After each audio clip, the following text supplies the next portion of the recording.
Il se murmure que Fally Ipupa abima na basi ya ferré.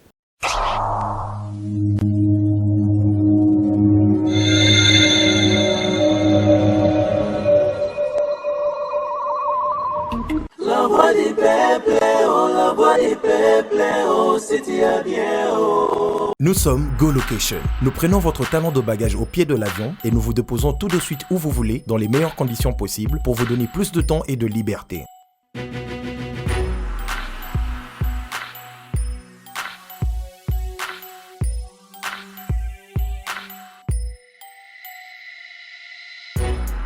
Vous avez le choix entre partager un van à partir de 25 $ par personne et une berline privée à partir de 50 $. Ce n'est pas tout, nous vous offrons des prix plus avantageux après votre première consommation de nos services partant de l'aéroport. Notre gamme très variée de véhicules vous accompagne dans tous vos événements pour un meilleur séjour à des prix hors concurrence et ce, 7 jours sur 7.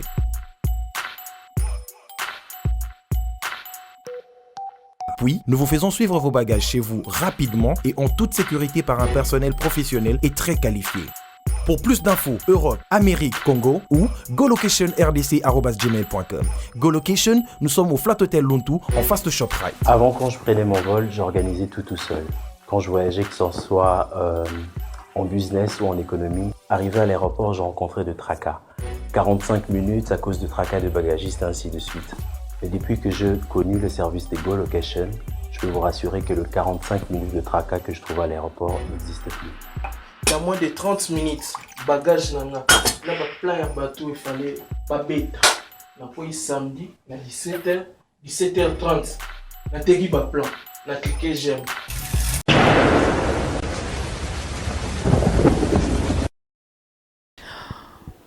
Merci à vous. La guerre sera longue et populaire. Merci ce plateau. Thierry Mumbaya, bonjour. Bonjour Jazz Kavolo. Justement, comme vous le savez, actualité aussi la thé. Et ça qui peut être Moïse Mbi, peut être Moïse Zonga comme Fally Ipupa Zonga en force. En tout cas, Mikolo, Ola, il faut faire, n'a qu'au faire le midi. Justement. Salutations à Banéonion sur Bazola Nabiso d'abord, par respect. Tout ce pays encore une fois plus qu'au Koutana. Par rapport à l'actualité, Ming premier soin. Premier soin, bien qu'après premier soin, traitement approprié, il y a des craintes. Mais bon, sujet d'actualité, tout l'anda qui bisognon, tout Koutana ina libaku, tout qui basango, là c'est connecté Nathalie Yango. Impression dans la liboso, plus grande impression dans les déception. Voir faire Ego à dire des choses comme ça l'a bien été parce qu'au fait faire Ego à Congo. On garde dans nous. Exceptionnellement, et dans l'émission de Lélo, tribunal, et nous recevons un mécène de la musique à la personne de Thierry Mouzango. Et paradis fiscal, si je ne me trompe pas, et la spéciale du président Denis Ngambani. Et Thierry, bonjour. Bonjour Jazz Kavolo, c'est que ça m'a eu pour moi fort. Thierry. Non, en fait, on a rectifié.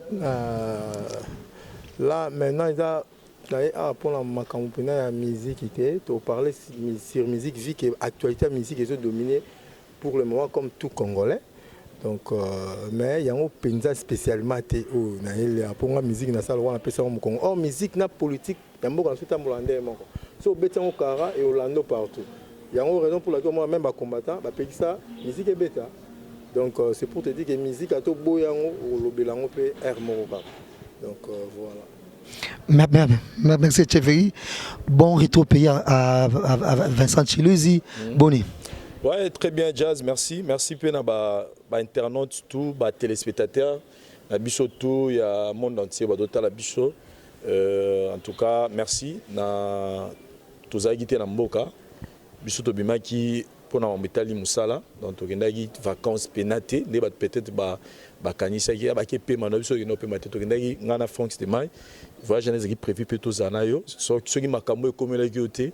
Donc tous anayo kuna parce que ba visa maramto qui déjà carré. Donc mais biso qui n'est pas pour na boulot, pour l'avancement ya makam na biso qui est toujours liboso, on est des responsables. To Mboka. Mais déjà parti à Kenya, to monaki, à partir à toi en Kenya. Ouais, toi en Kenya. Donc to tamuli. la partie à Kenya to mona qui clash wana o il est na TV. En tout cas première impression nanga na loba ke Vincent Chiluizi na ki Sony na ki passe. Tu vas na étranger faut expliquer bango maramo bandeko na biso ba sa na télévision. Bon batama mamboka na en tout cas ouais batala ngo. Balinga kuna internet c'est ça rola na mikili donc ba zapper pe na nega ta miki batala. Donc il pona nga en tout cas message na nga ya Sony pe ya passe. Ya makamutu eleki eza na ngambo ya les padres eza na ngambo ya Koffi Olomide en tout cas pona nga makamutu eleki et sali Sony na mboka na biso. Voilà. Merci Vincent Chiluizi, bon retour au pays à Franck Stemay, bonjour. Merci Jazz Kavoulou, bonjour, merci. Et puis tribunal est manqué biso moi mingi parce que tout le monde même yo mo une capacité au tribunal. Tout le monde connaît rabiso. Merci Jazz pour na bolingo na yo. Et puis spécialement il y a maintenant tout le temps comme on a aimé les lois na biso le très spécial du président paradis fiscal Thierry Mouzango na bi participation de l'eau ko sala susumo et loko moko.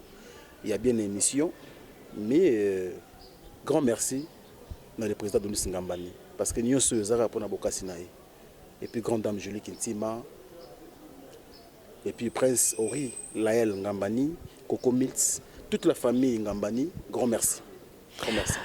Voilà, cette émission, je la dédie encore une fois au président Denis Ngambani, ainsi qu'à madame Julie Kintima Ngambani, pourquoi pas à couple Martin Mbokanga qui nous suit en copie. Bienvenue à tous et merci de nous rejoindre dans cette émission Tribunal, retour en force.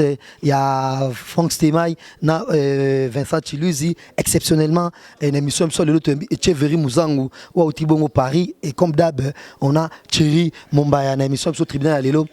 Comme vous le savez, ndenge tolobi ne bandela émission na biso alelo guerre est la longue et populaire ba obalingaka guerre ba kuta na guerre ba obalinga bazala ridicule ba kuta na ba ko ridiculiser bango en tout cas normalement sauf total bien mamonyo sonne bandaki ndenge biso tolinga penza busobe etika na demerer na musique té ko kamwa étant total à faire rigoler mamonyo sur ça là une émission là normalement on CPA nango té mais té point non CPA nango mais tozona de bosso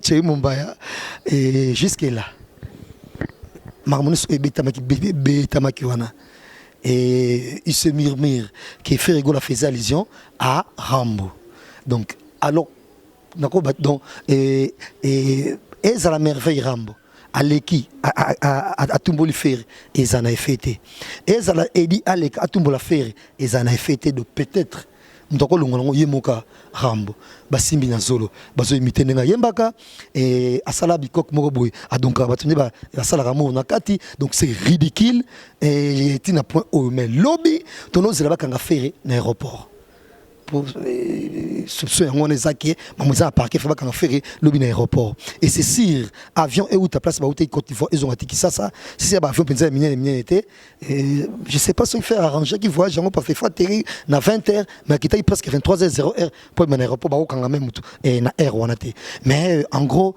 yomoko mais quand perception nous aperçu na et mamonyo sonné bandaki c'est place to komi. Bon, ngabo maambo ya ba clash. Naibaki ke so il clash au continue kozala parce que guerre il y a des camps, il y a ba camp faire ego la fali pour pas Koffi Olomide et bani dans ce côté. Les guerre et banay kozande mo rotolo ba des fois au moins un peu merveille ko le kalobi marka ce qui passe à la télé oui koloba ba kanyo so baloba sauf que bon personnellement non alanda quand fali penate ba sala non moi ba adresse direct boyebi ke oyo azolobela oyo. Na lingana mom ke to traîner mom ke na guerre yango ndenge faire amemeli yango parce que tous à la ouvert tous à la sincère si aujourd'hui à 90% les gens de Koffi Olomide ont réagi parce que ba yebi ke noir sur blanc fait go la faisait allusion na Koffi Olomide donc tant azo sala akangi zolo tant o benga ba terme ba komo mota to na Kinshasa just to se voiler face tant to to mataka bongo to na Kinshasa to se voiler face to yebi ke sonne na zabwe na bi message c'est miomir ba tout baza ba yebi ke na lobela jazz na tanga kombo na tanga te na lobela donc ils ont ba terme moko boye bien que ça ba terme ya nzela mais tant eloba maka to yebi ke ba lobela mutu boye nani ayebite na mboko babenga Koffi Antoine Misisa nani ayebi yango te nani ayebite na mboko babenga mo lelo so mutu moya lobi Antoine Misisa to yeba te kezaye nani ayebite na mboka o babenga papa Wemba Chamazulu ezalaka na mboko te donc ça dit babiloko wana to se voiler sous face to yebi ke so mutu na za besoin o lobela mutu boye so na lobi boye ezaye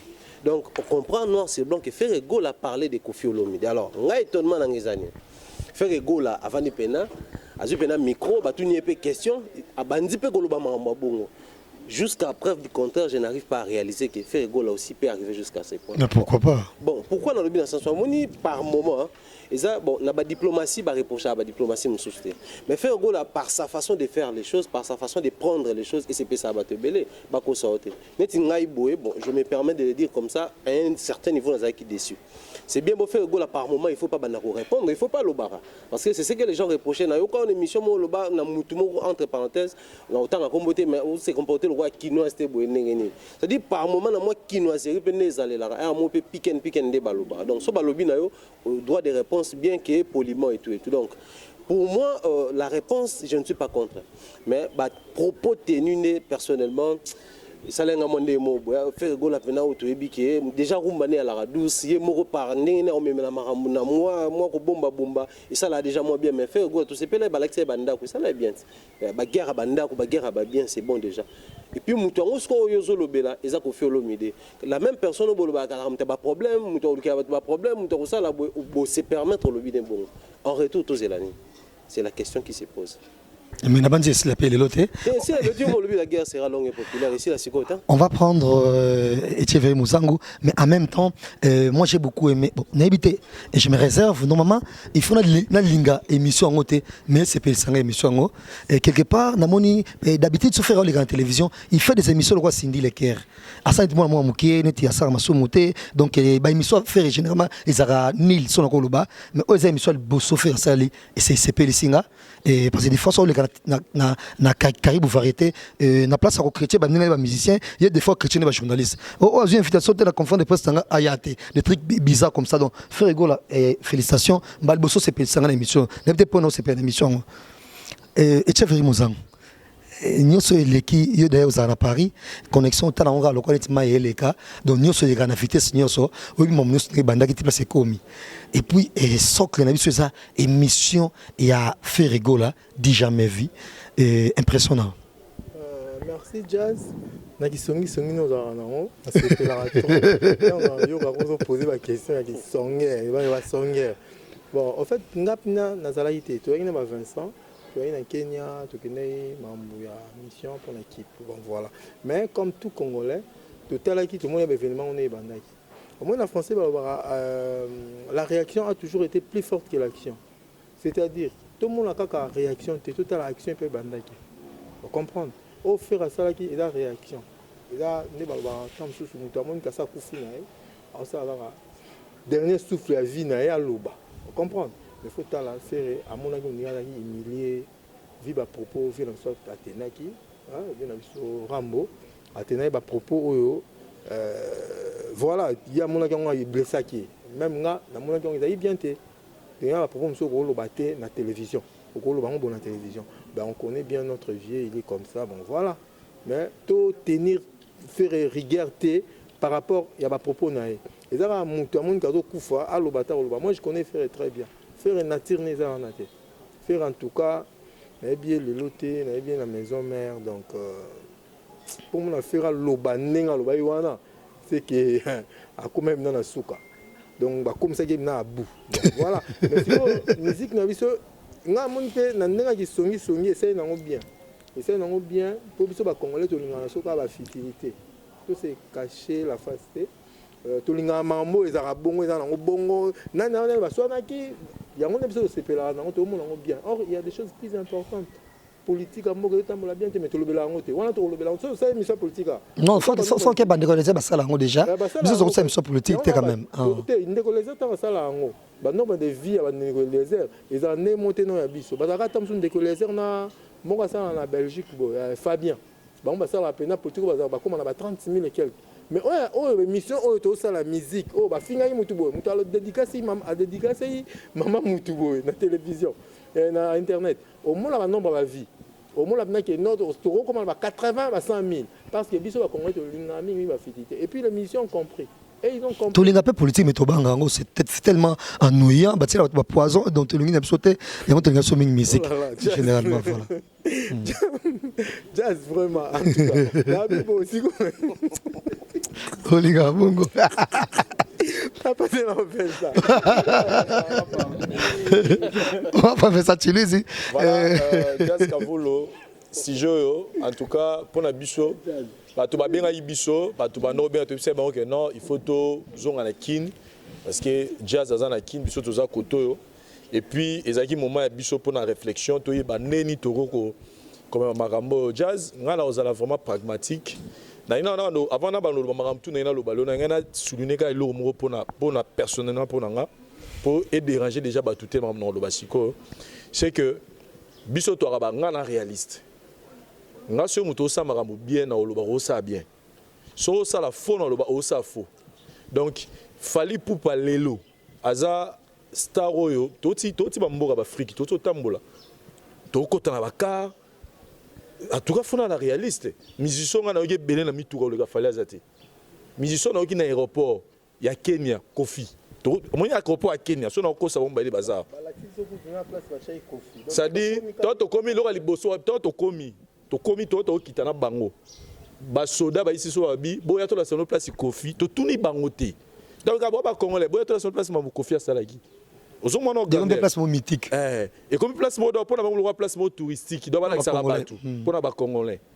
Et puis, tant que matapo ngana yele to zonga. To ya na kati aéroport ba tshenzembo ya ezaki ya V12. Na kati aéroport ya Kenya. Vous comprenez? Ce que sona yebo na lobi ngabi Kofi pena la koni na Afrique bol bana mta Kofi. Sona bi par exemple ngana na tambo na bamboka na tout musicien na pele na kati mituka ya bato. Chauffeur do kumba ba tchatante, atie orgazi, atie toto ya kutu tora droit chemin mobimba. Banana ketchup. Ce que ton na lobi ke na Afrique na otu na otu mona musicien na yo ke belé. Après ngana na muta fali. Non. Ce que ngana yo comprendre le que bato ezo déranger bango pour nga eza bato balinga falite. Et puis balingo za réaliste. Et pour ce moment na no loba. Ezaki pour na faire banga ba loba. Donc ngana loba ka lo mo que fali pour parler lo soki ezaki na lagi na posa na ozala mutafali na lobango avec fierté parce que aza star munene mais ce na lobango te parce que za bongote toza ba réaliste toza munara mutafali pour paté je le dis tout haut. Je parle avec Fali Poupa ndenge na sola na ba musicien nyoso batikali donc batu na ba recadrer on peut to sola bien to yesuko na dossier ya naza muta musique na moura musique ne bien na muta Fabrigas tenga na moura musique na bango gouvernement na ko na moura kala ne na daga fana yangiama na pena fana wing musique à maison mère mais lelo na tigala amoureux ya musique pour musique ya Fali et bersaranga ya faire rigolo et bersaranga na ba son ya faire pena son ya yoki pena boina kanga amus donc il y a Fabrigas qu'on a parlé papa on a ba jeune na jeune génération to beta ba mélodie qui to le Fabrigas azate na jeune génération mikolo na amoureux ya DDD ne sia héritier watanabi donc so na ko banda nze mona ta 10 fois na yeto no banda ngo trop na ko banda nze ma DDD ta 50 fois donc na mourir musique na mourir mutu ya musique donc mutu tout avec ta musique ne bien ko fait le mide to lingara ye we ranson jibem piano donc batu na ba recadrer le ko wana so que zaki pona ko lingana ngana zala na boya ngote parce que fallait aza star amener la musique voilà tozongi na sujet oyo to sujet tozo le belalo jazz personnellement moi je commence d'abord à condamner Koffi Olomide tout haut puis jour la butu na ota l'émission moko butu moi tineli ngai ya vie du public na la nyoka longo na 2000 Josa nyoka longo na 2000 qui se plaint du comportement de Koffi Olomide azo expliquer parce que ba ngina problème moko problème adangi nango po bison celui qui nyoka longo na zeko na Koffi il y a eu beaucoup de temps même dans petit dimi ba no yo ba yo na raté da depuis kala na ba même période mo 20 ça ba pas Saddam Mobutu moi la Mobutu 20 ça ba pour na réconciliation et lui il explique aux gens abi Koffi a senga qui est bolimbisa boko abi na olimbisa souté parce que tozo limbisa va continuer besoin bête exemple ya Pepe Kale que Koffi n'a pas Pepe Kale pour aluka ba négocier ba sola bien na nyoka longo wana nyoka longo expliquer ba image ça de l'autre va être sur na ba image bon na tia extrait image wana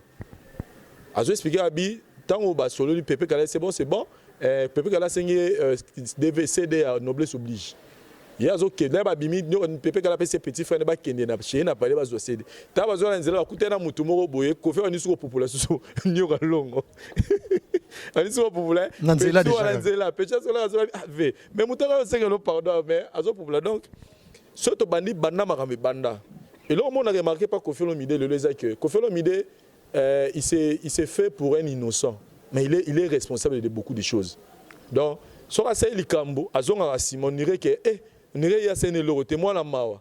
Alors que surtout zongi au monde que Koffi Olomide a eu des problèmes avec tous les artistes émissés, la plupart au bazan la succès. Tous les artistes émissés au bazan la succès na Congo, Koffi a eu des problèmes na bango na bandi. Koffi a eu des problèmes avec Papa Wemba, Koffi a eu des problèmes avec Nyoka Longo, Koffi Olomide a eu des problèmes avec Jibin Piana, Koffi a eu des problèmes avec Weranson, Koffi a eu des problèmes. Tout le problème il y a pas polémique. Koffi a eu des problèmes avec Ferregola. Koffi a eu des problèmes avec Fali Poupa. Oh, le lot, Fabregas. Koffi a eu des problèmes avec Fabregas. Koffi a eu des problèmes avec King Kester et Menea.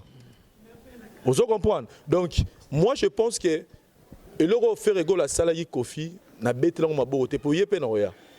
Mais nous avons traité comme Moutou. Moi, je pense que. Toi, c'est un premier soin. Bissot peut dans la première soin. Moi, je pense que.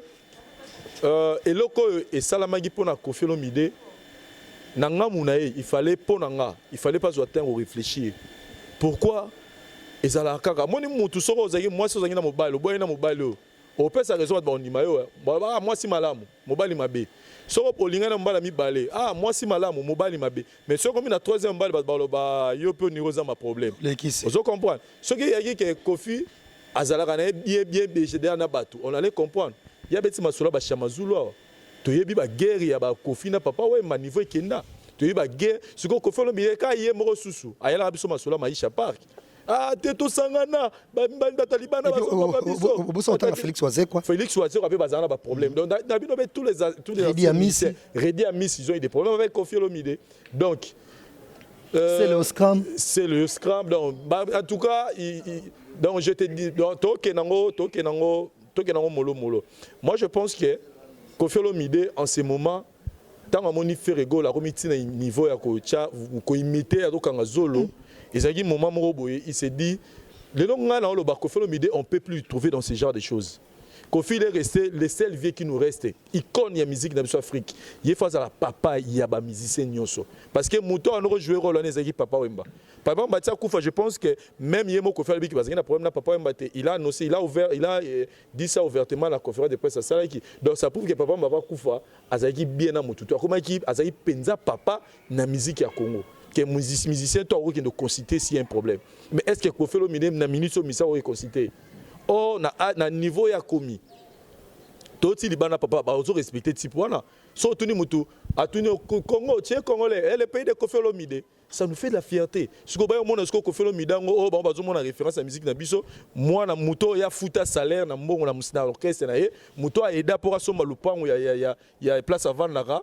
Mutango sous sa homologue na TV pour abanda ko humilier abanda ko sala ba blo mo boy. Ça fait pas beau. Le bébé qui a ça la voix. Ça fait pas beau. Donc moi je pense que en ce moment Koffi Olomide, il faut reprendre un peu banner en aïe. Et ça moment il y a clasher du sous. Parce que le pouvoir c'est force et l'équipe silence c'est athée. Et ça moment on a pour na Koffi Olomide c'est vrai polémique baise et ça a l'importance dans le monde dans la musique. Mais au niveau Koffi Olomide comme Koffi il a déjà fait beaucoup de preuves. À son pour ça polémique pour la musique. À son pour ça clash pour la musique. À son pour ça baise pour la musique parce que musique naie déjà ça suffit pour la carrière naie. Les lois il y a Zimbabwe, écoute le président, il y a Zimbabwe, le président il est parmi nos stars musiciens congolais au manifestation au président de la République. Donc à Genobet la bango musique à kala Genobet expliquer ba maramute ko ba clashaki. Donc moi je pense que Koffi Olomide ngai pour na lo ba que tout ça tu es comme il est pour faire rigoler moi personnellement ba que Koffi est à sa porte nango parce que et ça une politique morobo ya lingarango alors que pour nanga normalement que c'est plus l'état pour na Koffi il doit arranger sur ce point là. Il doit vraiment arranger Koffi Olomide, il doit arrêter. Net c'est na makambo. Moi j'allais préférer pour toi na kin, soit na kin, on allait faire une émission plus vite pour lui dire que bon répondre était.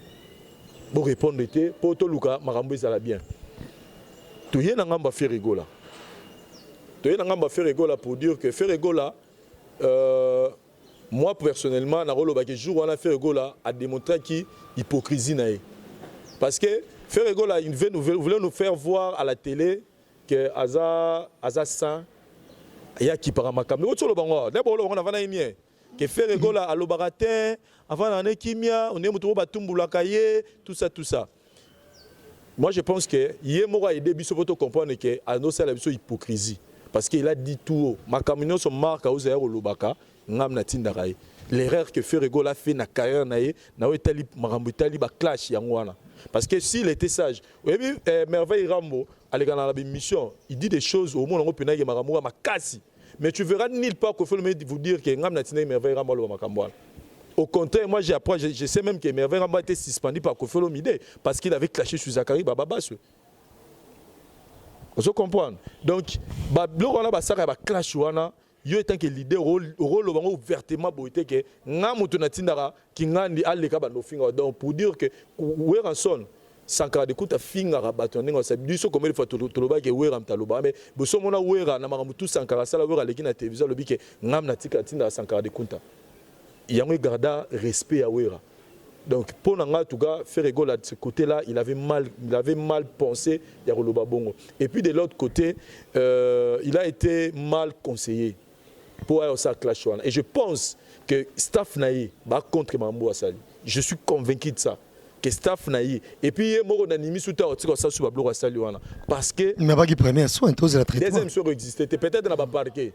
Peut-être qu'on va finir beaucoup ça m'a parqué. Mais pendant que l'émission, je ne pense pas qu'il faire ça parce que on l'a manipulé. Si on a une émission, et bimisi o esala ke faire gola beng sande on a Karine Mokonzi na tongo ba sa l'émission. Si on a une émission, on fait soit talaki ngo bien ngasi a aussi mamutu. Ko felo midal tika o lo place mo côté que faire gola a émotion a bangi te. Muta sara na esprit ba na ti lokole. Kofi a lobby bien, a lobby, a surtout dès Kofi était positif envers Ferrego. Elle surtout na habité. Bon so ramano so nenga mabete. Abi yabi ayo mutenga ba ko so pe na zengambe amoni pe mutu yo mote mutu ko so pe ngambe après lobby bo abi peut-être essayer qui émotion à bangi. S'il vous plaît mon pena si soloba. A lobby bo abi peut-être essayer qui émotion à bangi. Et ça te que a lobby que émotion et puis mutu aux émotion bangi. Est-ce que tu comprends les mots là? Émotion à bangi. Mon frère tous à sonner si soloba la puis sur parole. Ouais. Donc et ça émotion à bangi. Ce que bateau batela qui yango même ngata na tengo après Kelly Charleston bambote nao. Tant la tengo premier tour ngape na zoko bongo ba zongi singa babité zongo tala. Tant na tenga bia na ti lokole mutu amemi batunere. Pourtant au lobby émotion bangi na tsabi oh émotion ya bato atike n'esprit on ira lobby bongo. Na ti pas un problème te. Te na tsa créer base na on a na makam. Problème mais na ko condamner pe sou ko felo mide côté mususu parce que lelo toza pena na mbeli. Donc on a pas Kofi côté musu parce que ezanini faire école score marambo ya Kirikou. Oh Kofi Alexa Kirikou na tête de leader et créer ba problème. Parce que Kirikou na tête de leader a betara faire matanga ko ma faire boita lo ba mamba ya ba bloko ba melara wana. Tu vois? Ce que tango ya lo ba kuna faire a betara kara. Ce que tango moni Kofi e moko lobby sans que ba discerner bien, ba conseiller à l'équipe na télévision pour dire des choses qu'il ne fallait pas dire. Donc moi je pense vraiment que dans les marambo na minutes oyoyo et au salon nango et baksanango et l'oroté na musique na biso na poto ebetate moi na poto azawa musique na même na Kinshasa et te kama soute ndenge banote kama kala musique ya biso ezo souffrir makambo ebele polémique o bangi ba banana mitwana et obakisela bango et l'oroté au contraire ezo fondre bango sous makasi tu vois polémique o banana ezo fondre bango sous makasi donc moi je pense que la meilleure des choses au biso tribunal toza contre babiloko tout ba osala. Nous ne soutenons pas de ce genre de choses à la clash. Aux hommes qui Ferrego là, surtout qui n'a pas âge pour faire le midaza papa, à grande star de la musique na biso, surtout qui n'a pas fait. Aux hommes qui Ferrego là, c'est quelqu'un, c'est un bon chanteur, il y a un bon biso, on a fier na voix Ferrego là. Et voix na wana na na pour ça tena mon gars finir là on va tout clasher là on va tout. Na pour ça voix faire wana ayembe la biso musique à kitoko. Nenga la biso ba shishiwash. Nemba biso ba maboko pamba ayemba ne voneza voya ba no finga batute donc baba luka neni ba convaincre peut-être ba combattant na poto musique ezonga au lieu que ba lekana ba internet. Merci Vincent. Merci Vincent Toulouse et en même temps te rappeler batuké et Vincent le dit tout à l'heure qui fait rigolo là tout tu comprends Vincent a joué na hypocrisie cette fois-ci à bimisi yango qui aime tatindara Markhouse mais mon ngala ko loba boyeke je félicite Ferrego là à lobby vérité des arandé les cambra bien ne te recevez pas Zali et Yangiama Andi Magem Zatindaka payé et Sankara bien que Sankara a eu une retraite naé de tout le monde ne sont jamais dans le bloc Oyo à nos salles à l'époque tout c'est perpétuellement on ne peut pas chercher le biquet Yem Tatindar Mosaka nani Kofi Pendima yom totindaka merveille rambo félicitations na frère go na ozu courage wana ya kondima makambo nyonso oyo olobina émission et puis toujours totika sama motel bongo émission oyo ningisi mokili il se murmure que frère go avait la maîtrise na talent ya ko sala comédie ou à sala guité il a été coaché par il se murmure vie de loin na nani omsus et sobe donc ba opc comédie nyonso sala ki wana et surtout ko simba boye et où t'es pas vie de loin m'tapé ça yango et faire rigolo il se murmure ki bango on va prendre Frank Stemai bon et aperçu non voilà merci Doudou tranché kozana au milieu du village té baba ndeko na ote baba ndeko ba congolais baba na ko sala famo milieu du village té no misana tranché mutu mona sel mabe yebse ga sel mabe France Témoin je vais faire bon je pense que tribunal ils aura toujours au milieu du village tribunal c'est comme on a penchant et aura toujours au milieu tribunal et aura wana pour na kozala au milieu et puis ko trancher sur le plan en fait na mutu oyo azo mérité raison il doit mériter châtiment voilà Jazz, tout a été déjà dit sur ce plateau, moi je pense. Mais na roloba boye. Kofi Olomide, mukola okufa neto comprendre valeur na. C'est le socle de la musique congolaise. En comprenant musique à Congo. Parce que je vais dire Vincent Tolobelo Romo a très capital, autant soupçonne na plateau de comprendre été. Kofi Olomide a bandi polémique naie na ba faire rigola ta bandi en depuis. Tout tangi ba Pepe Kale, Papa Wemba, Taboulay, Luambo Makiadi, ça veut dire que Kofi ne le fait pas pour nous nuire. À ça, là, on a parti de la Kofi. Et là, ce que l'artiste n'a pas bien compris. Tout le monde a Kofi le milieu Mokoloni ni au mona à l'écran de TV ou quand il mission au Congo, par exemple. Bon, bien que ça, il n'a pas Wemba, mais on a ma musique, il y a auteur. Mais elle sera plainte après. Vous comprenez? Kofi et Kofi na Jewana. Et puis c'est le premier où il y a un climat de paix. Tu peux aller sur la Maïcha Park. Ah ouais, c'est l'idée à Kofi Olomide. Mais mon tout père oh ya sala qui va panza n'a pas compris que surtout sangani musique et Kofi. Car il y a mon Kofi Olomide. Vous comprenez? Quelque part aujourd'hui tu vois que na bisonnier musique comme le roi tout le monde balé. Telle musique n'est comme Congolais lingara boye. Kofi comprendre Congolais lingara boye. Émission sur le bawana que no ezaki comédie. Va voir de vue. Va voir. En 48 heures je pense. 48 heures, 4 ou 5 oui, justement. Mais surtout tu as une émission, il y a une émission de belé sur YouTube wana. Vous comprenez? Une émission de belé les canaux. Jean Goubal Kalala. So talayebo ora gwa musique. Ayebi musique banda watiki nkole. Na ça qui diaba. Amakasi na musique on décortiquer la musique ndenge za na Congo. Mais chika si yamba et. Bossa 10 000 vues na 24 heures. Batabine. Congolais lingane bilo wanti on ba français belé et puis musique à Congo aujourd'hui ce qu'on fait le midi azate musique yo comme na problème. M'tako sabinoté. Oui pour na lo boy na pour yete. Mais au moins musique est glissée. Musique à football te que non sur 90 minutes coquille match sili. Té musique ça continuité. Ça veut dire que tant on a confié ça l'album et Simbi, l'objet faut ça sur l'album monsieur Simba. Sur Simbi il faut créer une stratégie. Oui, Rabeta 3 jours à ça événement 2015, 3 jours wana. Ils avaient pour ça promotion album na salaka. Ils avaient pour plaisir avec ça JBeta. Ils avaient plaisir avec ça on a brazzaville 4 awa. Bien qu'il avait de moins et façon ça la promotion il y a album na musique ça la stratégie. Qu'on film des stratégies na comprenant, il faut simba mutu lokolo, so gangi ai à sauter à simbi mutu mususu. Les lois na Weranson bien. Mayemba que non voisin na mon frère c'est qui? C'était pas Weranson, c'était Jibem Piana. Le lobe na JB. Croyez-vous vraiment que tu te faire au Koufra Bastola sur la JBT? Vous croyez? Vous comprenez? Le lobe a bien fallu. Mais Bassali pratiquement 9 ans. Il a fallu que le climat bien dans la raté. Bastololi à peine. À peine Bastololi il fallait qu'il m'a confié comme il fallait non, il fallait un coup de confié pour faire raté. Il a fait le bazar qui est très bien. Mais pourquoi toujours tout tourne autour de Kofi Olomide sur le thème mauvais? Il fallait que Kofi Olomide habite Kofi Amabe. Où est Ralelo habite Kofi Amabe? Pourquoi Badanaï? Il n'est pas mauvais. Seulement qu'il a compris la musique congolaise, il fait fonctionner. Et puis il fait fonctionner les autres. Oh là là, si bien dans le colo, la mouka, oh là là. Vous comprenez, Vincent Makassi. C'est comme ça, c'est le socle de la musique aujourd'hui. Nous avons sabino, depuis Kofi et Sali Bongo, à côté de Naja Kofi. Pourquoi jamais est-ce que Kofi a gagné ça à faire? Pour elle, on a fait c'est le cas. Et un contrat, et un clash autant. Parce que déjà, il faut savoir que faire attendre combat Kofi dans une émission. Moi encore, il a fallu. Organiser sur base de quoi? Quand c'est pas ça, allusion. Ça me sur base d'allusion. Donne-moi les faits. Donne-moi le fait. Je te donne. Tout peut arriver. Non, mais donne-moi les faits. Et je te donne le droit. Bakanga muntu sur base ya marambo alobinga bi jazz kavulu nenga za bo amuyibi. Ozu preuve aucun on a tribunal. Bakanyinga pour lobi qui na traité de muyibi, traité na jazz kavulu.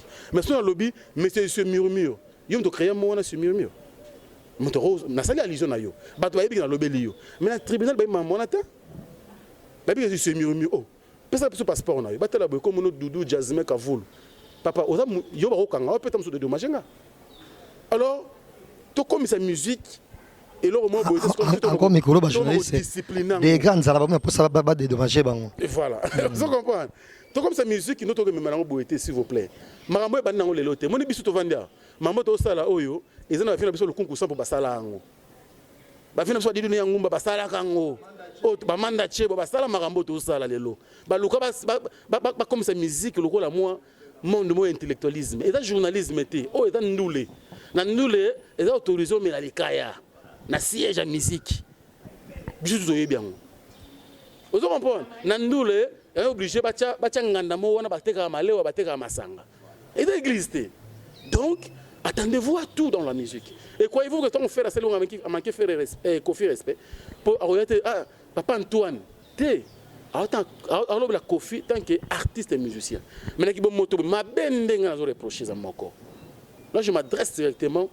naba merveille Rambo naba tumususu bo épargner ba maman ba musicien bo épargner basia ba musicien s'il vous plaît totika musique na makambu nango la vie privée de quelqu'un reste la vie privée mutu na mutu après la musique il y a une vie qui continue donc ce que moi je condamne est commis déplacement de la merveille ramboté tanga ça les seigneurs sur Roger Ngandou Moussaka Marcaouz tout le monde Trésor Congolo tout ce monde là qui viennent parler au nom de musiciens va continuer qu'on a la lignée va comprendre vision d'artiste ça veut dire que clash il faut être là sur le plan musical et non à ma vie privée. C'est ça que je voulais dire. Merci. Franck Stémaï, Etcheverry qui va ajouter un truc.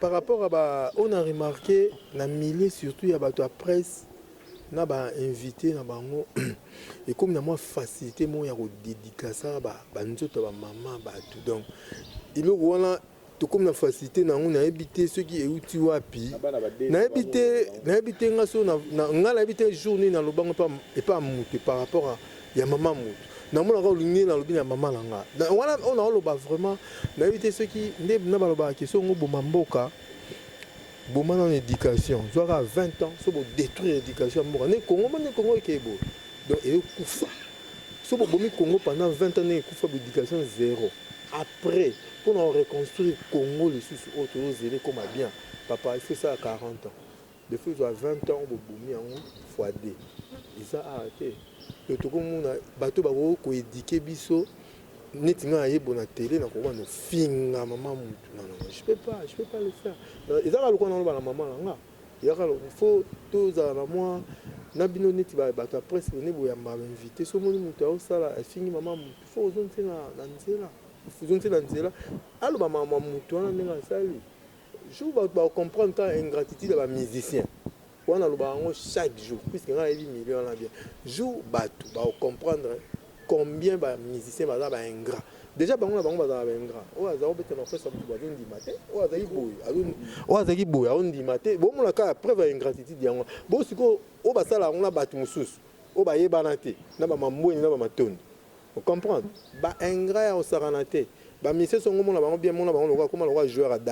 ovandi aujourd'hui on aura la pion siko tala au monde on ne bazo jouer ba jeune on comprendre l'idée na bango mais eza jeune na bango ba sala na mutaza opinion na yo so bon na eux tu verras bien opinion na ministère mutu so ya na eza na on ngwana donc voilà mais eza vraiment le quoi nous ba ta presse tout me ka boum ko sala effort à chaque fois vous invité bon éviter ba dédicacer ba maman bato on comprendre c'est pas bien tous quand même biso to ba bantu eza mamba soni na éviter so ni nyango uti wapi so uta wapi mais eza na ba quelques chroniques na mona on mingi na ba o ya basi mimi ba communiquer za basi o bena ba avec facilité mon la vandi na abanu tanga na maman mutu en tout cas et puis ba communiquer dans hôtel mingi ba na ba vie na bango ba nombre ba vieux ils ont ba 50 000, 100 000. Mais le lot, l'équipe a 2 000 comme passe. Donc, on sait que comment comprendre que attends l'équipe n'est pas la soute. Donc, là, c'est que moi, conseil, c'est comme on ne Vincent souvent, bateau bata la bango, ne va pas savoir mutu makasi. Si on mutu a la té, au moment que bando changer façon bango ya koloba, façon bango merci Etcheverry Muzangu et en même temps Moziki et na Paris bongo de Moziki et la team de serre bambo tebele pa na bino donc désormais ba soirée qui tourne de salle na Paris wana grâce à la jeune fille wana ba femme mariée wana et Moziki la team de serre de merci Nabino et bo lemba ko consulter go location et nabanzi et numéro na moza affiché na sewana et puis big up na yemoko le boss papi chako place à Rolanda biso to malé même na suka émission na biso nous arrivons pratiquement à la fin mais tournato bakisa boye pour na kolobaki na région de Muke mambo Franck alobaki tango ba piskro ba bimaki ba edaki ba mise bela mboka na bango pe ba ko ma place ba komi mais biso lelo ya Congo ezaka ke faut aussi mamta likolo pe au poussa pe liboso or c'est pas le cas maman depuis kala papa wimba c'était ça na ba orchestre belé et ko film de même na batu mususu ba wenge de même ko combattre ba na bango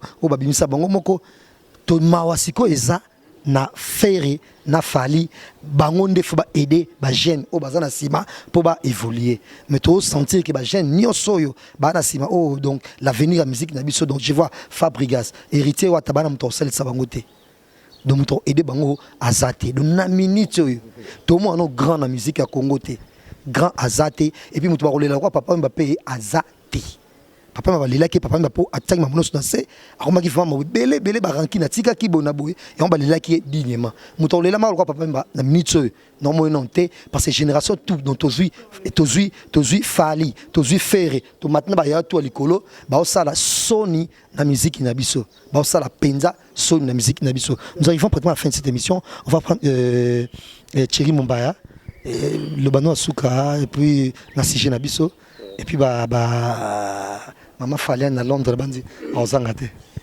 Moi je vais dire ceci pendant Kabwana à cause ya ba makambwana lelo yo tokomi ko ka mama oyo alingaka oyo soki kutu akutani na oyo akozwa leki à cause ya makambwana so baloba na bango pété to baloba ki autrement mais to komi wana te moni ba retomber à cause ya makambwana tokomi ko découvrir na makamsusu oyo ezalaka derrière les rideaux et komi ko bima liboso to condamner nan mutu lobby to condamner mutu lobaki avant au début émission to lobaki réaction ça toujours makasi koleka action mais il faut ko yebake action nanga et provoquer réaction na yo mais réaction na yo peut-être que Vincent ont action et provoquer pe réaction na yo aujourd'hui je ne suis pas là pour défendre o ba ki kolobela pe ngambu na bango mais pour na bango pe ba mona ngo action pour na bango pe ba mona ngo action ado ya lobeli mutu boye comme réaction mais biso to mona ngo pe action et provoquer pe réaction na bango et aussi longtemps mambo kozala otoki kutuzana ya ba mama loko ezaka na cadre ba premier soin peut-être ya ba papé koya ya ba cousin koya tous ala neka après na baner solide ya koya mama kambango et puis na nyonso mambo to qu'on se le dise et les kalango rano ya Luambo na Franco te mam to mono ele ka Luambo na tabulay plutôt Luambo na tabulay ele kangote na nyonso ba osala ele kangote mais jour mo bo Luambo ba fana tabulay ba comprendre que ba koli ba vandi ba bifoto e manze o mo lisanga banganga bayemba nzembo wana poto mtu mwa vantsa ba vanda Luambo ba joski ba mtu bayemba nzembo wana nakata nzembo so ko pona dédier bango ba ka chana so ko ngo Luambo tanga kombo ya tabula ata 70 fois tabula tanga ko malombo na place otanga tatangi lombo beta na yemba. C'est pour dire que donc sentiment ko kutana abi bato to swana trop tane to mokola to yokana. Mais ce qu'on a quand moi balo bato koli to yokana mais tout na bango bazali na âge ni to ba nzembwana. Kana ba 40 ou kana ba 30 quelque. Mais ba abi déjà to koli. Donc c'est comme pour dire par moment biloko est important. Mais faire na fali ba ko la kate. Mais par moment et un angle important. Mais ce qu'on a 4 pères moi esprit ndoulé. Franck auto le bango et comme église jamais. Biloko to satana bien aussi là ils a soué na biso et si l'année na forme ya benjure. Mais na ndenge ya moi ya clash ya moi pick and tu défends le Nigeria aujourd'hui mais faut bango peke na kam sous lelo jusqu'à preuve du contraire na bomona don Jay-Z na Davido ba sa featuring te keko se renseigner ba biso pourquoi Davido ata la jeune âge n'était afinga mikolo ata la jeune âge n'était ya wana don Jay-Z na structure ne mobimba ba empêcher ka featuring ça mao tiwa savage ba onyo tout ba osala non featuring na Davido kaka ceux qui assimilé donc pour dire que mikolo pe ezo kende na bongo partout donc ba Nigeria no ningo sanctifié ba on peut ba na ba clash na bango. Non, tout ça, on a connu des problèmes, bah paf, des dits, kuna, bah putain, pas problème moi là. On a connu des problèmes là, ceux qui tout pas qu'à koufa, pour nani. Autour il y a bah makambo belé, bien que comment il peut politiser, mais autour il y a bah problème bah mission. Donc c'est comme pour dire bah clash aux ana, tout gérer on des gars moi autrement. Et puis biso bato tozo ya mbango toza nega ba nerf solide. Po eko la papa, toi tu vas penser que le lot ne merveille ramba répondre ki wana. Maka oza kufa ki tomba répondre ki. Ba journaliste ya mbe ba kufi. Non to yo ki était. Tout zela papa a koloba. Tango ye pa koloba merveille. Te Nicolas mo faire. Merveille pas à prison. Nicolas mo faire mto yo même ça changer la tout. Oui ma belle ya ngwana. Siko ndi à cause ya makamwa ya ngwana lobby, ndi to découvrir que maman oyo azala ka boye. Tous les maman batum sous, là papa batum sous. Le comme l'heure de la vérité a sonné. Babi me la vérité nuance et puis on va voir comme après. J'adore Thierry donc moi Just Kavoulou. Les vieux tu verras lobby aux autres manga. Donc c'est un peu ça quoi. Moi j'étais personnellement à remercier Jazz et on dit bon retour na bande ko na bazaki banda parce que mupanzo nyonso to bapaya. Bapaya bazala été toile na biso salutation très rapidement bande réunion so badinga biso mingi ngo baki mama Rose Falia là alors mon quand peu longangé na bande réunion so badinga biso le très spécial ça déjà biso moi to pesa mbote assisté président Denis Ngambani ainsi que la maman de cœur maman Julie Kitima à Gigi donc na mingi bango mingi qui a été partant ce soir Thierry Mombaya on va prendre Jazz Kavulo ozo bomanga mabe on a ça qui fanga bi t'es sauté yo lo bayi déjà tu penses que au première place donc on a ça même franc on a en tout cas au fora Jazz à la peau et ça la moi bien mo contrairement ne ba bando lo bo ba tsunuli muninga la prison alors que bateau ba système non c'est pas ça il y a un CG non to et les gars musuba na passi faut me dire que voilà que bateau ba lo ba ki to abandonner que Jazz on était le plus près à batu tout les gars bateau ba na ki wa ezaka ke nako banini obinanga ya kolinga ba parfum mingi et mo créer un problème voilà balas voilà mais sinon Jazz Kavulo ngali na conclure les dossiers pour la affaire il y a Falipe parce qu'il fallait aussi être cité à l'intérieur de cette émission. Moi dans cette histoire il y a clash il y a Fali il y a faire envers Fali parce que tout le bateau ba bloko ba sala wana o tantine fanité to ke pena na komba Fali parce que ba loba ina Fali moi conseil na ndenge pe biso to sala musala moi professionnalisme pe ezara moi bien mais de l'autre côté na ngana lo baraka nga personnellement l'affaire oyo ya na meke pe ko réfléchir et là on y pena Fali na faire ba wela na zongi pena na zongi na sali ba recherche et mérité mission mobimba nazo na ko mais to bisa ba wela net ngana ba wela mingi basi te to ke bien na ko comprendre que à tout cas lo nga personnellement il paraît, il paraît, il a confirmé le retour. Il se murmure. Il paraît, en tout cas, on a respect na basi na bango, basi ya Fali pour pas moi ça fait. Mais eza musala to ça la photo luba, bon peut-être ba yebalelo. Il paraît que Fali Poupa abimana basi misatu, il a fait. Non loba, ngana loba recherche dans la salle. Moi si moko ba botene ba na mapasa, nami balé na iba kombote.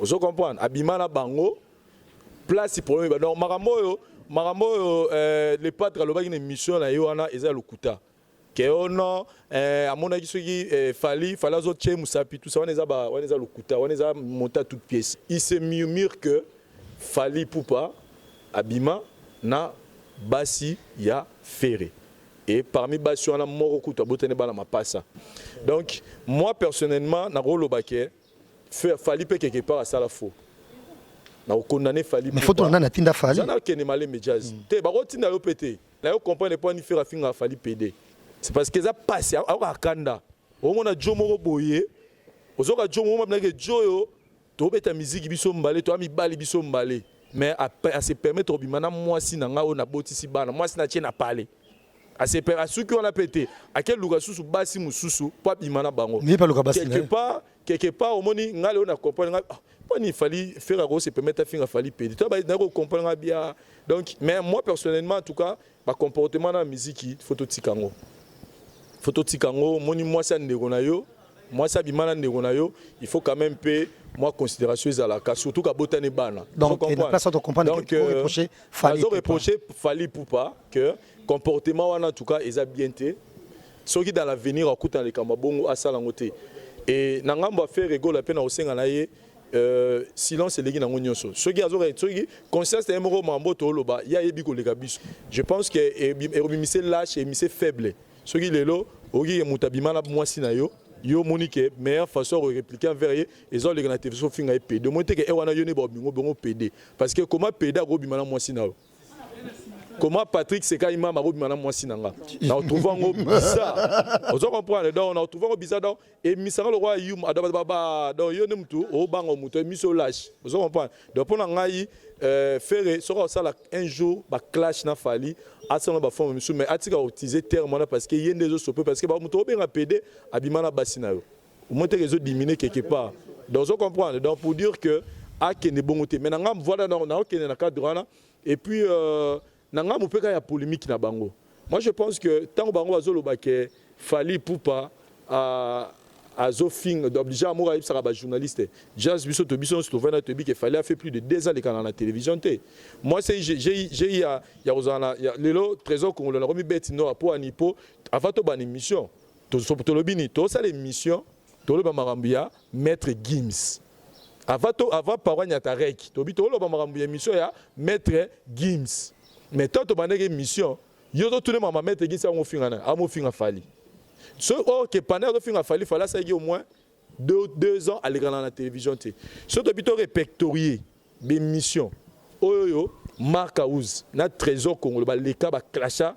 sur Fally dans le Pamba exemple Marambuya Yangola tant Fally a eu problème na producteur Angola là faire Fally ça là boni Maramba eloko oyo ma belelis pourquoi nyora longa lobela ngote pourquoi wera côté yangote pourquoi jiba côté yangote pourquoi Kofi côté yangote pour bon bazaki na monopole ni osela ngo be miso po bando fingai tant we ba finga ke combien de miso ba basaki droit de réponse donc ce qui doit bito zonga na historique to comprendre que ba clash mingi ba clash mingi e uta na ngambu na bango ke na ngambu ya Fally Ipupa là je le dis pas pour soi-disant na ramuta Fally non je le dis clairement na sa analyse dans la zup na tali pena ba nombre d'émissions Mark House sera ba yamene tous ce Mark House ça là sans émission sur YouTube tous les ça on a afinga Fally afinga Kofi Olomide tous les émissions ça na wera donc autant que la émission moroté au Mark House à ça là à clasher sur Fally té à clasher sur wera té aussi Kofi té Trésor Congolo moi-même j'ai la preuve oh le bima que oh na wa attaquer Trésor Congolo émission je l'ai attaqué parce que na mon oh to beta masolo faire oh finga Fally à salibiso nini na makambo ozo comprendre donc ezaki ka pona la saban ko la que pona la sabatu que ameka donc ba clash et ça la malongo mais moi je pense que pona ngamba faire rigola surtout bito to ça son attend au comparité ba preuve est tellement belé mutu na mutu place azaibi au hasard moi je venais pas dire ici que Fally aza plus que faire mais na mité ma biso no stoyebi na le kamuninga dans le loba nga ngote mais na mité mande to vana biso nyoso wa toyebi na na legi muninga atre faire na Fally to loba ngote mais moi je pense que chacun d'eux et là on va ressent na mit oyoyo autre le mot très important toi na pour ça na ba mi balé parce que moi on sent que les deux bazo assurer génération baro aider génération zo na sima parce que oui on a JB ba ça da ba prévu na bango voilà donc moi je pense que na étape to komi nango na ba mi balé o etira za ba ça ba prévu o komi musique na so musika mutu na mutu asala ngo na mesure basala aider ba jeune sadinga la na sens que mutu na mutu asala na mesure na ye donc na mesure na ye mutu public eyebi na danger na za normal. Merci Vincent. Donc, voilà Jazz Kavulo. Merci na le président en tout cas fona so pena tananga pour na ça merci. Merci hein. Merci hein. Le président Adonis Ngamani Mambi, le puissant, le boss, le charismatique. Joe on a pena donc na habité nzambe so batami batabo mi balé bana mukilo. Na habité so ba deux. Donc le président Adonis Ngamani Mambi, merci mon vieux, que Dieu vous bénisse. Et puis babi derrière un grand homme, c'est cache une grande dame, Julie Kitima Adjidji. En direct des États-Unis, la grande dame des États-Unis, Babi, Calamité, Merveille Rambo, a dédié Nzembo. Ariemba Julie Kitima, voilà qu'au film, tu as la Merveille Rambo. Donc, Nzembo, en tout cas, Julie Kitima, Maman la Bisso Pena, merci. Dans l'ito, il y a au président, toujours, en tout cas, continuez toujours à soutenir le président Vinzama Pambola Bino. Et puis, merci, les très spéciales. Ça dit, la dédicace, vous allez la plateforme, sentiment. Merci au très spécial du président Adonis Ngambani et Tcheveri Mouzango, paradis fiscal. Babio déjà, donc, Zalara a le président pour le conseil et au vaccin plus. En tout cas, Tcheveri Mouzango, merci. La pêche européenne, tout le barrage, vous avez la la poto, mais les deux ans, la donc, merci Tcheveri Mouzango. Et puis, merci à Coco Mil, c'est Colette Ngambani, Merveille Rambo. Coaching. Merci na Coco Miss Colette Ngambani. Merci na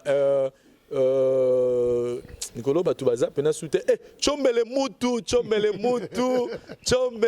en tout cas place aux bambote belé et puis en tout cas merci na Jazz Kavulo, merci na Thierry Mombaya, merci na Franck Stemay, mon partenaire quoi. Et puis merci na encore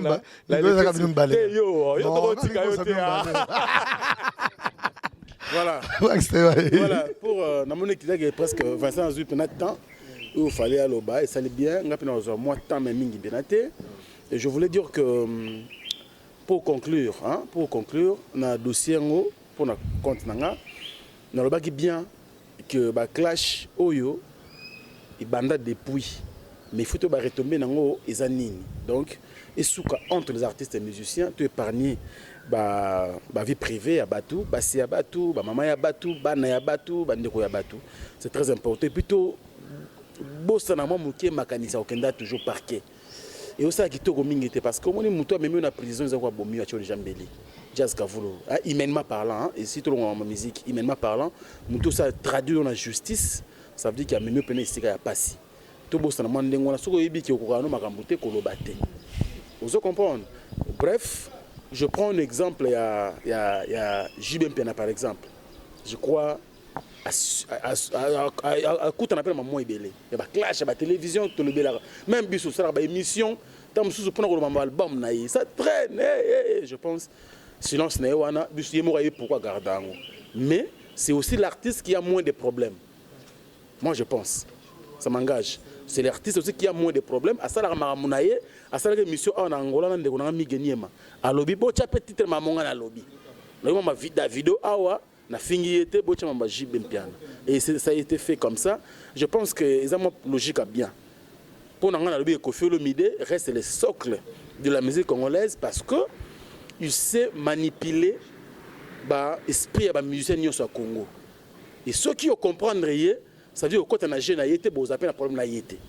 Cela ne veut pas dire qu'il est méchant ou mauvais.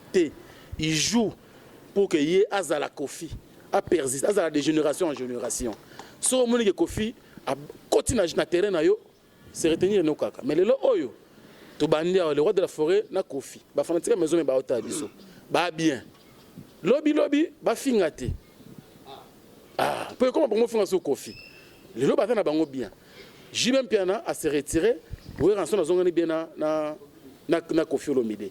Lobby et Gozala a commis bien na JB na Wera ba bebani. Donc moi je pense que ba comprendre cas yi ba bengi mauvais te ba kanza ba moni ba benga vie na bango. Pourquoi? Parce que bah kotara les sous na jeune a été, c'est un peu ça quoi.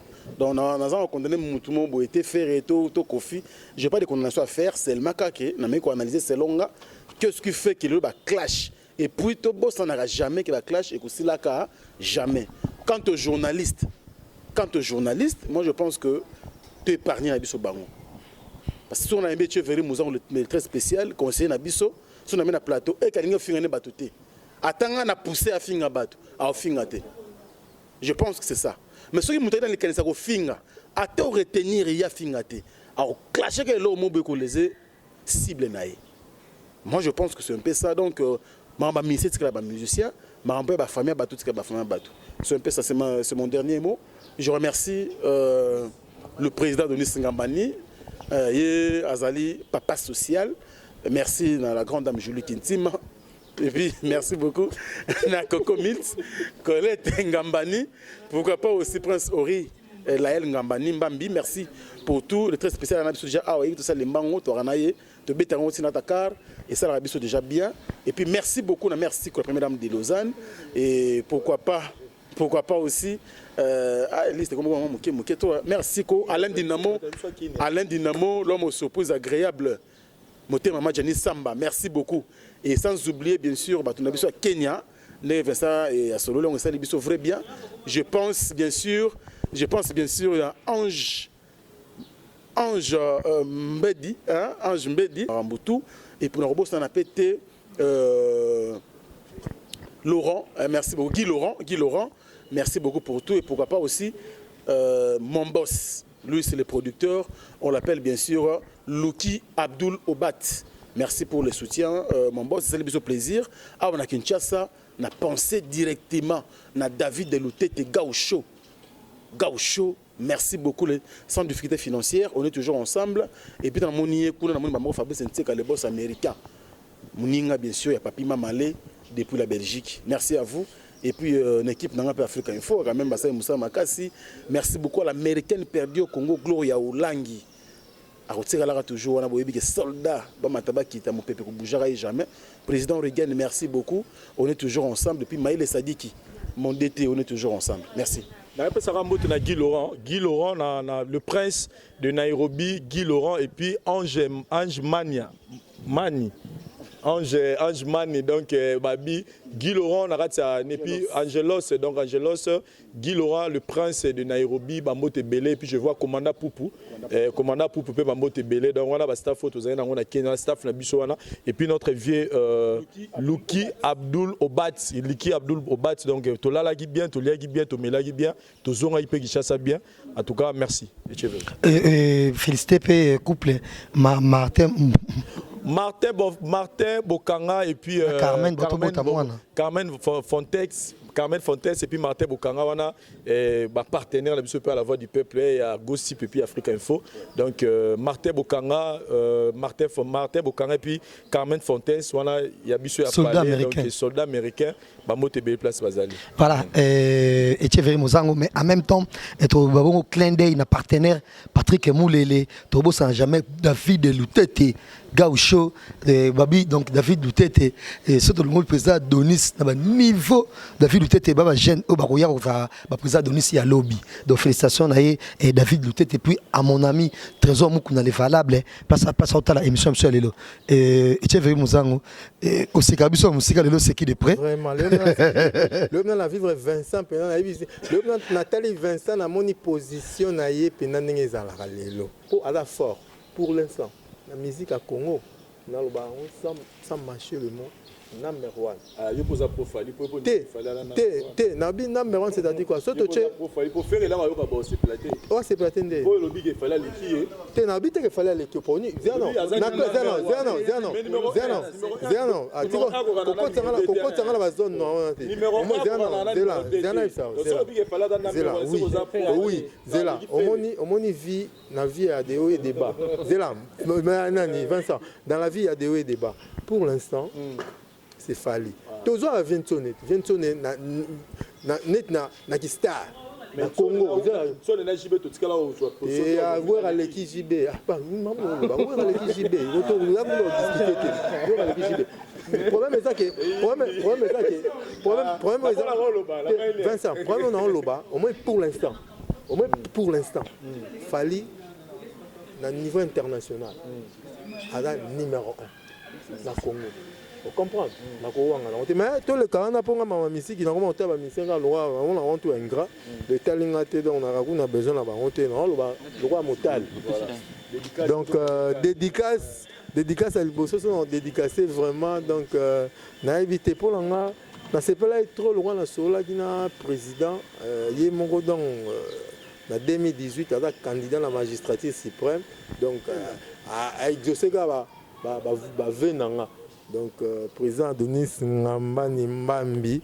Donc Moututu Oayebi le grand monsieur Wana Aïba qui a bénédiction la vie. C'est vraiment un monsieur Naro Lobate, Nabanaro vanté, non, moi-même je sais de quoi je parle. Donc Denis Ngambani Mbambi. À part ça, sans oublier, il y a une grande dame, il y a une cour constitutionnelle. Comme on est la dame, on a comme on est dans la cour constitutionnelle. Comme on est dans la cour, on a ennemi dans la Colette. On a ennemi dans chaque jour, soit dans chaque jour. On peut s'en monter dans Yann. Yann te peut c'est 2 ans, meilleur Djogo du monde. Il y a un bête à l'oreille. Il y a un jeté. El Campeo, El Niño. C'est ma mise en. Peut s'amoter dans Malako. On peut s'amoter ancien Botoko. Il y a Penadon, il y a Kaladon. Il y a Koufana Nobo. Il y a donc Nobo Babé dans la Brazza et Tamola Radon à Koufana.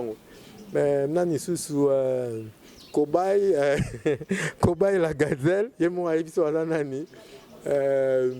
Voilà quoi. Merci. Qui casse Joe Modango. Merci. Voilà. Merci Tchevery Mouzango. En même temps, merci et félicitations à Pichou, à Pindia.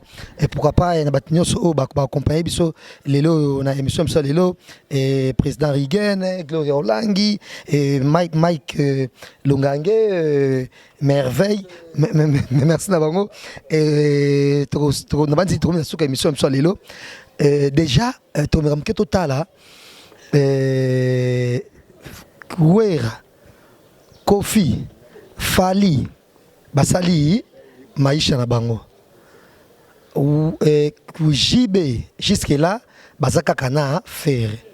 Mais tu sais un peu décis, héritier officiellement. Tu sais un peu décis dans le côté là qui est faire, tant que follow, tant que banane, combat wana, tu n'as pas cité héritier, na Fabregas. Tu sais quand même très décis. Tout le monde sait que place où Raza héritier royauté, il faut quand même tant comme héritier. Place qu'on fait Fabregas comme on a été, fallait quand même tant comme on a dit Fabregas. Mais tu sais innocent na Nathalie Makoma qui n'ont rien à voir dans la guerre au Nyonso. Tout ça la place on a payé là que ça déjà comportement na bino auto déploré yo na fallait bongo aider nouvelle génération té. Et en même temps faire au présenter son ndako et belé aux autres na kisasa aider biso ça la studio lokola Fali Poupa ça la studio lokola mona muke lokola neti Fabregas asa pe studio mo produit baninga de pe ça la studio on n'a pas ko produit baninga net au senti force na yo lelo soki et label na studio en même temps lelo soki qu'est-ce que j'avais dit na album mebele tam so raté ozo baté ba studio ko tare ba studio ba leader moko to tanga ba kombote do ba trika on nga ba kisi na ba ndenge belé donc la qui sa force na yo créer label et puis créer payer studio na banzi e ko sala o bien na ba nyonso o bakanisi ke album oyo tozo zela toki na wera pa koyemba et na Fali na Kofi Olomide il se murmure qu'album on est ça le matin.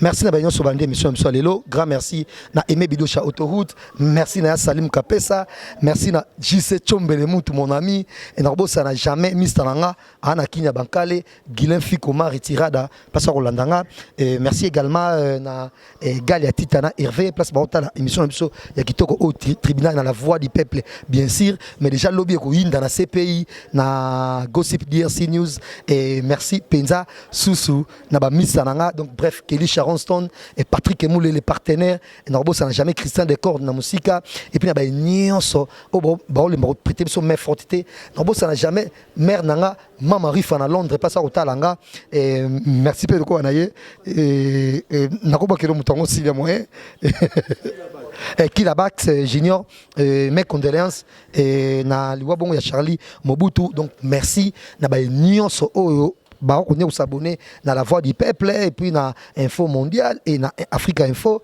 et puis na Gossip DRC News na manzi tokuta na mbalasima pour na émission so to salaka merci également na Parouza Isayo cameraman na série merci na Frank Stemaille merci na Vincent Siluizi et Pata encore une fois ce soir et puis na Etcheverry Muzango pour une première tu aimais l'émission Biso il était vraiment à la hauteur et surtout j'ai beaucoup aimé et j'adore Thierry Mombaya et clin d'œil na le président Donis Ngambani et na madame nae grande dame République Julie Kitima Ngambani na Coco Mills Colette Ngambani merci Nabino que cette émission tribunal soit avec vous big up dans la bouche autorisée Voice of Flamadre.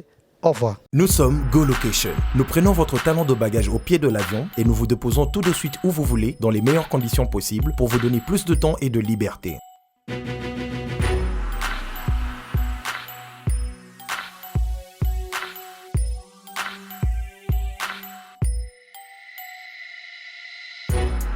Vous avez le choix entre partager un van à partir de $25 par personne et une berline privée à partir de $50. Ce n'est pas tout. Nous vous offrons des prix plus avantageux après votre première consommation de nos services partant de l'aéroport. Notre gamme très variée de véhicules vous accompagne dans tous vos événements pour un meilleur séjour à des prix hors concurrence et ce, 7 jours sur 7.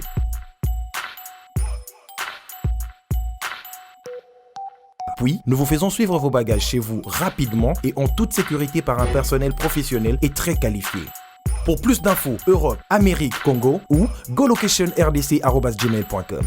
GoLocation, nous sommes au Flat Hotel Lontu en face de ShopRite. Avant, quand je prenais mon vol, j'organisais tout seul. Quand je voyageais, que ce soit en business ou en économie, arrivé à l'aéroport, je rencontrais de tracas. 45 minutes à cause de tracas de bagagistes, ainsi de suite. Et depuis que j'ai connu le service de GoLocation, je peux vous rassurer que le 45 minutes de tracas que je trouve à l'aéroport n'existe plus. Dans moins de 30 minutes, bagage nanga, na ba plein ya bateau il fallait pas bête. Na poyi samedi, na 17h30, na tegi ba plan, na cliquer j'aime. GoLocation, louez-moi. Votre besoin, notre réponse.